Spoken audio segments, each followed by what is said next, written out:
Assalamualaikum warahmatullahi wabarakatuh. Salam SHMH Sinau Hukum Melek Hukum. Pemirsa SHMH yang saya hormati, kembali lagi dengan channel SHMH Sinau Hukum Melek Hukum, dan kali ini pada video yang ke-349 dan kita akan membahas pasal 555 Undang-Undang Nomor 1 Tahun 2023 yang akan berlaku mulai nanti 2 Januari tahun 2026 yang biasa kita sebut dengan KUHP baru. Akan saya sampaikan beberapa hal sebelum kita membahas pasal 555. Ini terkait dengan menghasut ini ya. Kalau berbicara menghasut saya itu heran juga ini kan. Mulutnya satu orang itu, wah, mari kita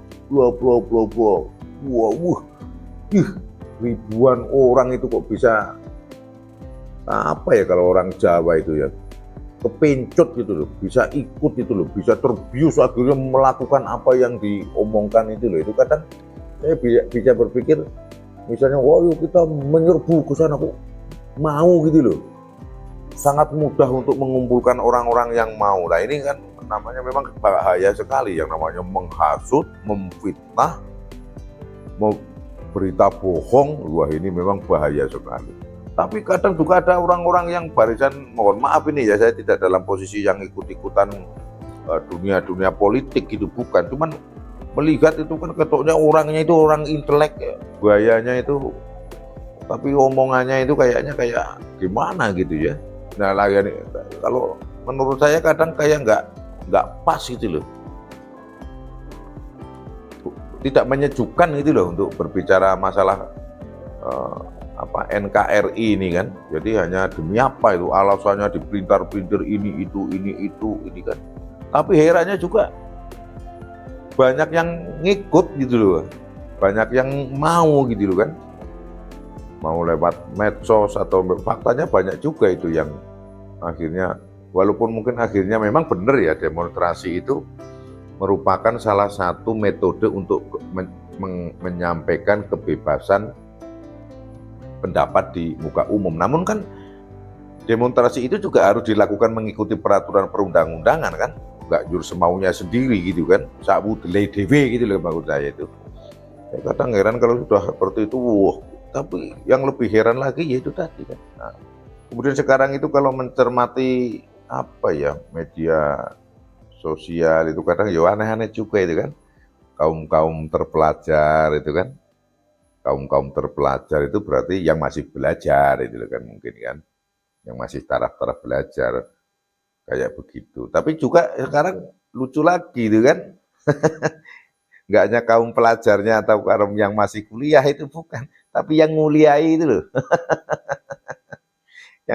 yang malah akademisinya yang memberikan pelajaran. Oh, kan pepatahnya kan mudah sekarang itu kan, guru kencing berlari,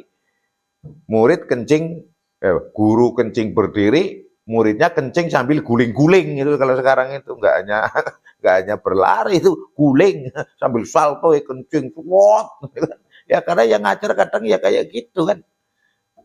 Heran saya juga. Namun yang saya herankan juga pendukungnya kok ya banyak lah. Ini apa otak saya yang salah itu kan, atau memang siapa yang salah ini?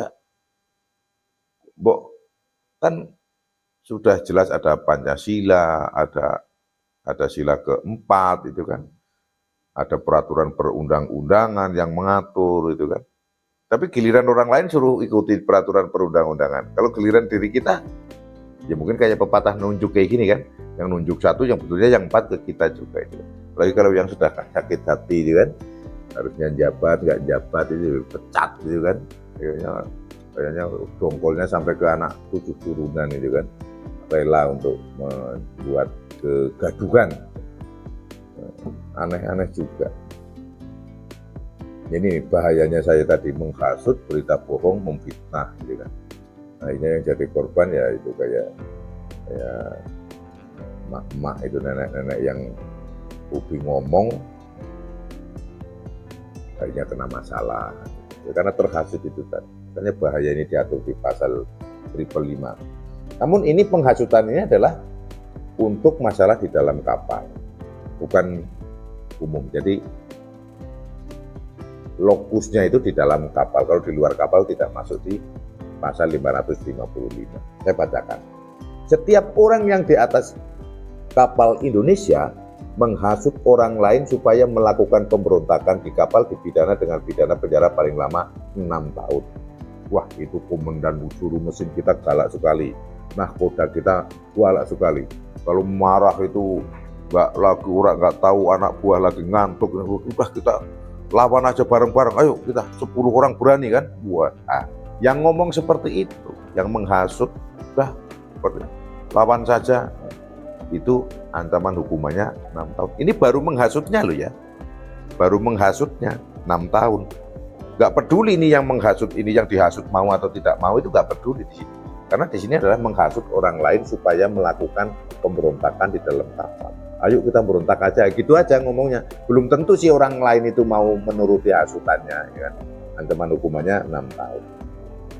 Jadi dalam hal ini tidak dipedulikan yang diajak itu mau atau tidak mau, tapi kalau sudah mengajak, menghasut untuk memberontak, kena 6 tahun. Ya deliknya formil kalau itu. Kemudian pasal 556 ayat 1, dipidana dengan pidana penjara paling lama 1 tahun atau pidana denda paling banyak kategori 2 berarti 10 juta rupiah setiap penumpang kapal Indonesia yang (2). Ini berarti penumpang. Subjek hukumnya adalah penumpang, pelakunya adalah penumpang. Tidak menurut perintah nakoda yang diberikan untuk kepentingan keamanan atau untuk menegakkan ketertiban disiplin di atas kapal. Misalnya di dalam kapal nggak boleh merokok, itu merokok, kena. Ini 1 tahun. Agar seluruhnya memakai baju pelampung, malah cuma sarungan, tidur, kan? Itu kena. Agar seluruhnya keluar dari kamar atau apa kan itu kan, agar semuanya masuk, jangan sampai ada yang di atas dek karena ombak besar misalnya gitu kan. Itu ngeyel, kena ini. Pidananya 1 tahun atau denda kategori 2, 10 juta rupiah. Huruf B, tidak memberi pertolongan menurut kemampuannya kepada nahkoda ketika mengetahui bahwa kemerdekaan nahkoda untuk bergerak dirampas. Nah, ini berarti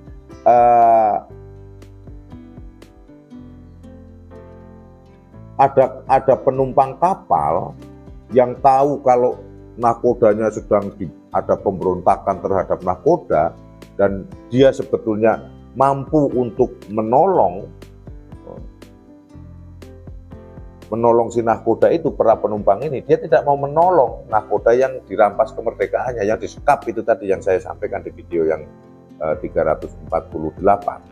Ini pun dihukum, jadi wajib menolong nahkoda kalau ada pemberontakan yang membahayakan nahkoda, yang menghalangi kemerdekaan nahkoda untuk bergerak, merampas kemerdekaan nahkoda. Huruf B saya ulangi lagi ya, tidak memberi pertolongan menurut kemampuannya kepada nahkoda ketika mengetahui bahwa kemerdekaan nahkoda untuk bergerak dirampas. Banyak caranya untuk menolong, bisa jadi secara fisik langsung terjun, mengambil dari sekapan, mengambil dari perampasan kemerdekaan di nahkoda, keluarkan dari ruangan misalnya, atau melawan yang berontak itu tadi, atau juga jalur komunikasi kan bisa jadi ada alat komunikasi, intinya tidak memberikan, kan bisa jadi kepada penjaga pantai, itu kepada TNI Angkatan Laut, kepada saluran-saluran medsos, tolong ini nahkodanya untuk kapal emas berlian ini sedang dirampas, ada pemberontakan oleh ABK misalnya kan, itu kan termasuk pertolongan, mengabarkan itu. Huruf C, tidak memberitahukan kepada nahkoda pada saat yang tepat ketika mengetahui ada niat dari orang lain yang berada di atas kapal untuk melakukan penyerangan di kapal. Nah, ada orang yang mau menyerang. Siapa yang mau menyerang? Bebas. Yang penting ada di dalam kapal. Tidak harus ABK kalau ini. Bisa penumpangnya juga. Udah tahu dia dengar tidak segera. Makanya pada saat yang tepat, perjalanan misalnya katakanlah di kapal yang berjalan itu 3 hari, sebetulnya udah tahu pada hari Selasa sampai hari Rabu nggak ngomong, wah akhirnya kan terjadi pemberontakan betul. Sehingga di sini dalam posisinya ini nggak mempedulikan ada penyerangan terjadi atau tidak, tapi mengetahui ada niat. Nah, jadi ada orang yang niat, misalnya lagi ngopi di kapal, udah nanti kita jam 12 kita berontak aja, kita serang aja nahkoda, kita serang aja pimpinan juru mesin misalnya kan. Jadi ada yang dengar, ada yang tahu, ada yang melihat pembicaraan itu sehingga mengetahui niat dua orang ini. Dan dia tidak ngomong, nah itu kena.